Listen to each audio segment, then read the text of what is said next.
Welcome to the next step in registering for the Power Portal. In this step, we'll add your United Power Electric account to the username and password that you created in Step 1.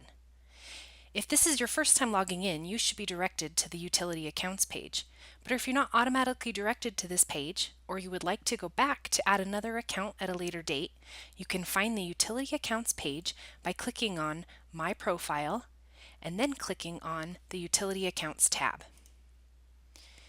To add an account to the Power Portal, you will need a 4-digit security PIN provided by United Power, and you will also need the United Power Electric account number, which can be found on your monthly statement.